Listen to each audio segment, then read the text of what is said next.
اور کیا وجہ ہے کہ اتنے بڑے بڑے علماء جنہوں نے قرآن کی تفسیر لکھی، احادیث کے ترجموں پہ انہوں نے زندگی اپنی بسر کر دی، اس کے باوجود گمراہی پہ مرے ہیں۔ خالد بن ولید کا باپ ولید بن مغیرہ، اسے بالکل سمجھ آ گئی تھی کہ یار یہ عام انسان نہیں ہے، یہ کلام عام کلام نہیں ہے، پھر بھی اس نے حق قبول نہیں کیا، اس لیے اللہ کا اتنا غصہ ہے قرآن میں اس کے اوپر۔ اب اللہ نے ان پہ ایسی مہر لگا دی ہے کہ اگر فرشتے بھی ان کے سامنے نازل ہو جائیں، وَكَلَّمَهُمُ الْمَوْتَ، اور مردے قبروں سے نکل کے ان سے باتیں کرنا شروع کر دیں کہ یہ نبی حق ہیں، ہم نے آخرت دیکھ لیا ہے، ہم پہ عذاب ہو رہا ہے۔ وَحَشَرْنَا عَلَيْهِمْ كُلَّ شَيْءٍ قُبُولًا، اور ہر چیز جو اللہ تعالیٰ ان سے وعدہ دیتا ہے کہ قیامت کے دن یہ ہوگا، قیامت کا منظر بھی انہیں دنیا میں دکھا دیا جائے، مَا كَانُوا لِيُؤْمِنُوا، پھر بھی یہ ایمان نہیں لے کے آئیں گے۔ وہ صحیح مسلم میں حدیث ہے، حضرت ابو ہریرہ کہتے ہیں یا رسول اللہ میری ماں آپ کو بہت گالیاں دیتی ہے، مجھ سے اب برداشت نہیں ہوتا، تو آپ دعا کرتے ہیں۔ کیا وجہ ہے کہ بعض اوقات لوگوں کو ہم قرآن بھی دکھا دیتے ہیں، حدیث بھی دکھا دیتے ہیں، اس کے باوجود وہ حق کا راستہ قبول نہیں کرتے۔ اور کیا وجہ ہے کہ اتنے بڑے بڑے علماء جنہوں نے قرآن کی تفسیر لکھی، احادیث کے ترجموں پہ انہوں نے زندگی اپنی بسر کر دی، اس کے باوجود گمراہی پہ مرے ہیں۔ انہیں نہیں پتا تھا قرآن و سنت میں کیا لکھا ہوا ہے۔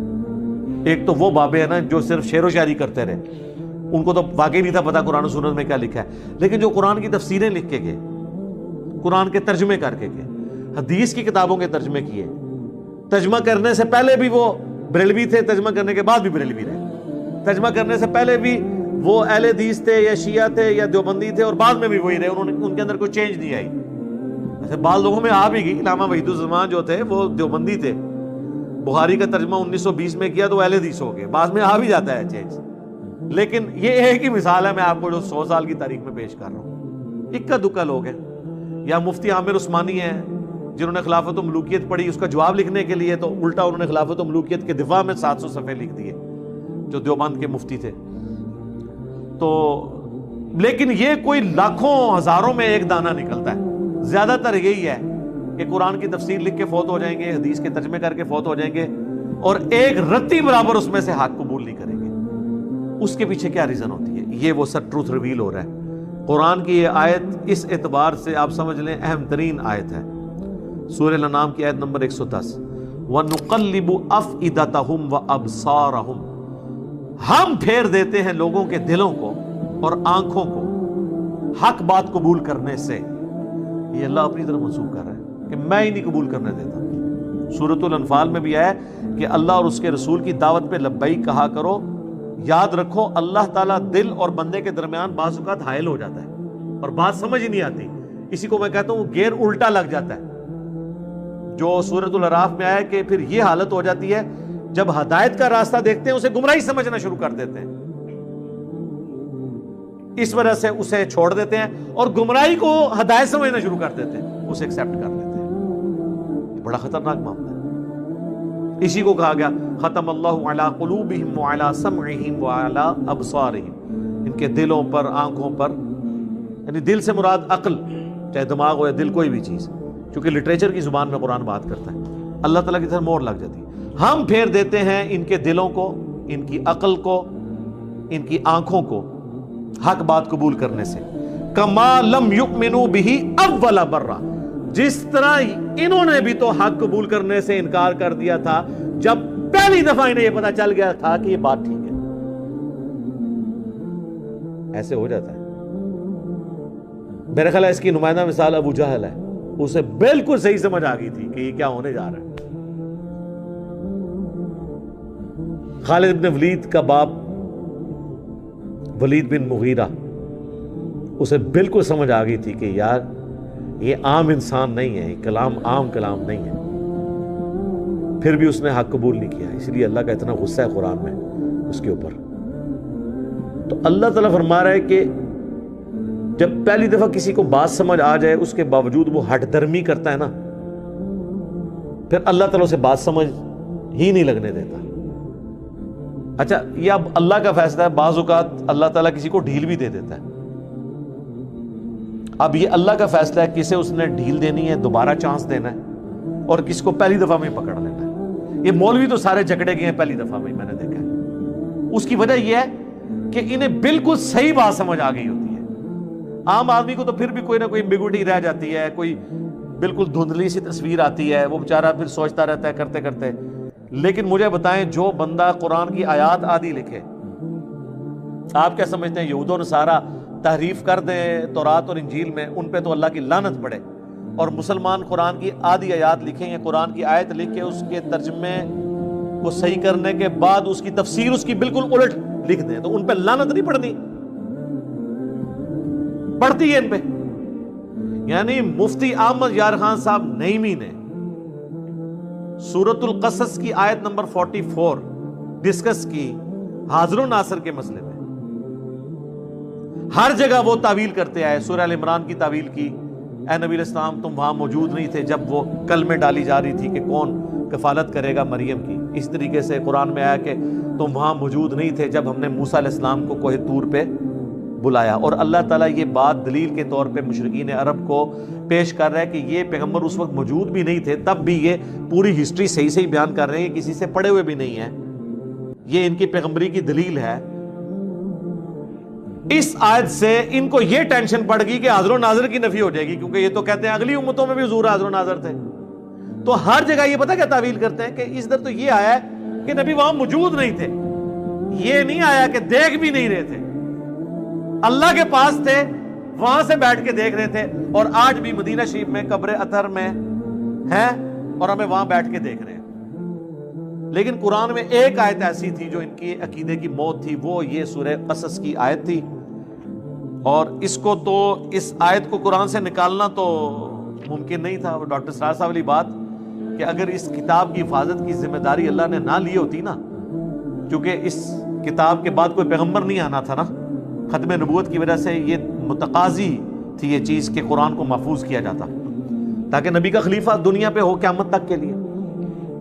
انا نحن نزلنا الذکر وانا لہ لحافظون. تو اگر یہ نہ ہوا ہوتا نا تو مسلمانوں نے اس کے ساتھ کام ڈال دینا تھا, اور ابھی بھی صرف ترجمہ یعنی اس کا ٹیکسٹ عربی والا بچا ہوا ہے, ترجمے میں اور تفسیر میں انہوں نے اب بھی ڈنڈی مار دی ہے.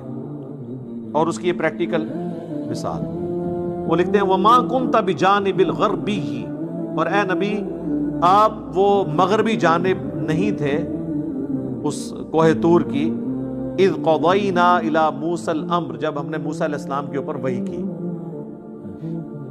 آپ وہاں موجود نہیں تھے. باقی بھی ہر جگہ یہ آتا ہے نبی تم وہاں موجود نہیں تھے. یہ کہتے ہیں یہ حاضر کی نفی ہے, ناظر کی نہیں. حاضر کہتے ہیں موجود ہونے والا, ناظر جو دیکھ رہا ہوں. مفتی احمد یار خان نعیمی صاحب نے یہ آیت یاد ہی لکھی اور کہا کہ اس میں یہ لکھا ہوا ہے کہ آپ موجود نہیں تھے, یہ تو نہیں لکھا ہوا کہ دیکھ نہیں رہے تھے. سر لکھا ہوا ہے وما کنت من الشاہدین, اور نہ آپ گواہوں میں شامل تھے, نہ آپ دیکھ رہے تھے. شاید کا ترجمہ انہوں نے حاضر و ناظر کیا ہے. یہاں آیا نہ آپ حاضر تھے, وما کنت بجانب الغربی, نہ آپ موجود تھے حاضر تھے, وما کنت من الشاہدین, نہ آپ وہاں پہ گواہ تھے. اس نے کیا کیا, آدھی آیت لکھے نا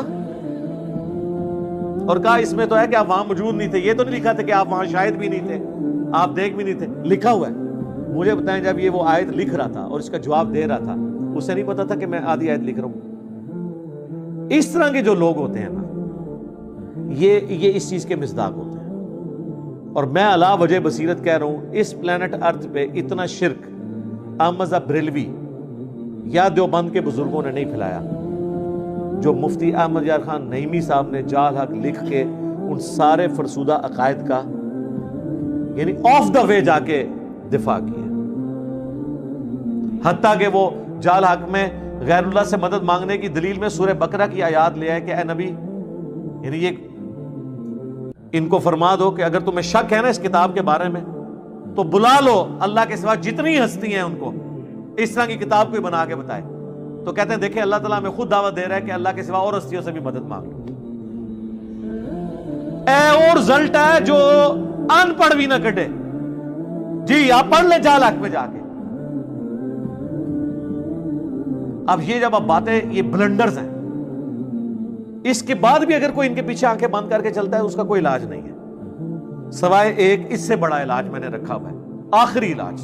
وہ میرے پاس جو یکا ہوتا ہے کہ میں کسی بزرگ کی گستاخی ثابت کر دوں. وہ میں نے کر دی. اسی جال حق میں انہوں نے جو نور اور بشر کی بحث ہے نا, اس میں ان سے ایک بلنڈر ہو گیا اور وہ ہم نے پکڑ لیا. اس کے اوپر بھی یہ سارے آگے لاجواب ہو جاتے ہیں. انہوں نے کہا قل انما انا بشر مثلکم, اے نبی تم فرما دو کہ انسان ہونے میں میں تمہاری طرح ہوں. ظاہر مرتبے میں تو ہم بھی نہیں کہتے, آپ جیسا مرتبہ کسی کا ہو نہیں سکتا. ٹھیک ہے جی, ہماری آنکھیں تو ادھر تک نہیں دیکھ سکتی. بخاری مسلم ہے, نبی الاسلام نے جنت بھی دیکھ لی نماز کی حالت میں. بخاری مسلم میں اپنی پیٹھ کے پیچھے بھی دیکھ لیتا ہوں. آپ کے پسینے میں سے بھی بخاری مسلم میں آتا ہے خوشبو آتی تھی. تو انسان ہونے میں وہ ہماری طرح تھے, مرتبے کی تو بات ہی نہیں ہو رہی. تو اب ان کو بشر ماننا بھی مشکل ہو جاتا ہے نا.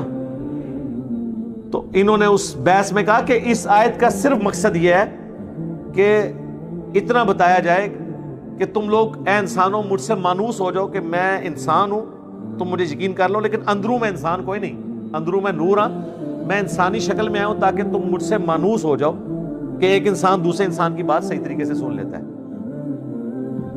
جس طرح شکاری شکار کرنے کے لیے مختلف آوازیں منہ سے نکالتا ہے, یہ تیتر کو اور بٹیر کو, اس طرح پیغمبر بھی یہ کر رہے تھے کافروں کو اپنی طرف مائل کرنے کے لیے.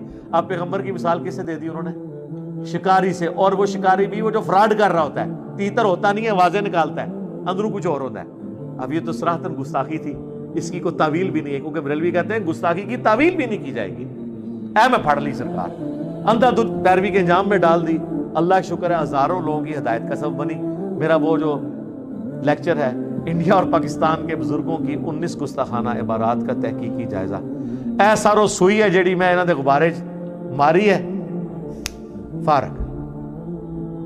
باقی قرآن و حدیث کے ساتھ جو اس کتاب میں انہوں نے کھلواڑ کیا ہے وہ آپ لاکھ دکھائیں, کچھ نہ کچھ تعویل کریں گے, گستاخی کی تعویل نہیں کریں گے, کیونکہ وہ ادھر ان کو ڈر پڑ, کیونکہ ان کو پٹی کی پڑھائی گئی ہے گستاخ نہیں ہونا چاہیے. دیکھ لو جی, انہوں نے خود اشرف تھانوی پہ جو سام الارمین میں فتویٰ لگایا وہ کس بات پہ لگایا پتا؟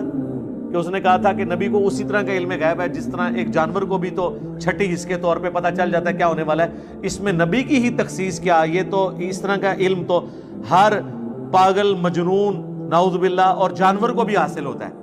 تو اعلیٰ حضرت نے فتویٰ لگا دیا کہ تم نے جانوروں کے ساتھ مثال دے دی. سرکار تو آڑے پوتا مرید نے, یہ پوتا مرید ہے نا, اعلیٰ حضرت کے خلیفہ ہیں نعیم الدین مراد آبادی, اور ان کے خلیفہ ہیں مفتی احمد یار خان صاحب نعیمی. یہ نعیمی ان کی وجہ سے لکھتے ہیں. تو مفتی احمد یار خان نعیمی صاحب نے وہی کام پایا ہے جو اشرف علی تھانوی نے حفظ الایمان میں نبی الاسلام کے لیے وہ گندی مثال دی تھی. یہ پکڑی گئی ہے. پھر اس میں اتنا ترویا ہے کہ انہوں کو بچنے دی راہ نہیں ہے. لیکن یہ میں نے کیوں یہ ٹوٹکا میں نے بتایا, ہمیں کوئی ضرورت نہیں تھی, ہمارے پاس تو کوئی ذریعہ ہی نہیں ہے نا کہ ان کو منوانے کا, یہ قرآن حدیث کو مانے. تو آخری حربہ یہی ہے جو اعلیٰ حضرت سے ہم نے سیکھا ہے کہ ایک کتاب لکھ دو سام الارمین 1905 وچ, چک دیو پورا دیوبند مدرسہ اور انہوں نے مولوی.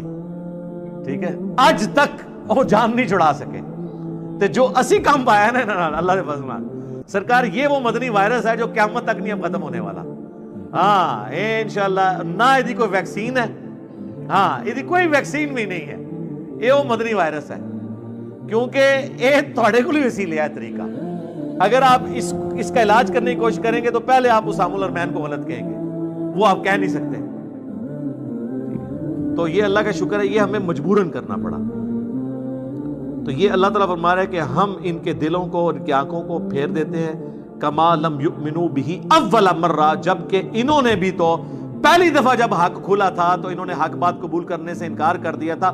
وَنَذَرُهُمْ فِي طُغْيَانِهِمْ يَعْمَهُونَ, اب ہم انہیں چھوڑ دیں گے اپنی سرکشی میں بھٹکتے پھریں, حتیٰ کہ ان کی یہ حالت ہو جائے گی وَلَوْ أَنَّنَا نَزَّلْنَا إِلَيْهِمُ الْمَلَائِكَةَ, اب اللہ نے ان پہ ایسی مہر لگا دی ہے کہ اگر فرشتے بھی ان کے سامنے نازل ہو جائیں.